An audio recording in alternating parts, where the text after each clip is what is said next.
Johnny Paycheck was, he called it, a very strong follow-up to his great hit, She's All I Got. You mentioned Jerry Foster and Bill Rice, Johnny. How did you meet these guys? Well, I signed a writer's contract with a fellow by the name of Bill Hall. And these two boys were writing for the company at that time.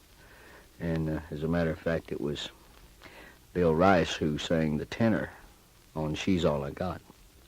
And since then, they have written quite a few for me. Johnny Paycheck, at this point in your career, with a number of hits recently behind you, a real country music superstar. It hasn't always been very easy for you. How did it start? Well, I started when I was just a kid at home, you know. Where was home? Greenfield, Ohio, a little town in southern Ohio. Started there, and I did the regular run of things, it's what I'm trying to say. Did you sing with your family? You Yeah, in church, sang some in church with the family, and I did a lot of the high school things and like that.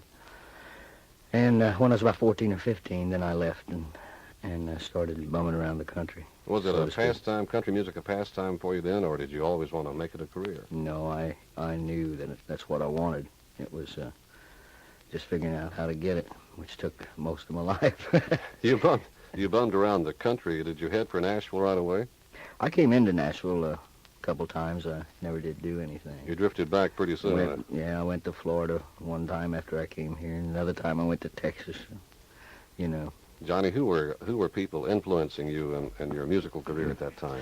I'd say George Jones and Hank Williams and Lefty Frizzell. You were listening to them and appreciating what they were doing? Very much, yes, especially George Jones. Well, then, how did you get your first big break in country music? That's funny. The first job that I ever had was with George. I worked with him about 90 days, I think it was, and then I quit and went back home. And then I came back and I worked a little bit with Porter Wagner on one tour. And then the first big job I got was with Fair and Young.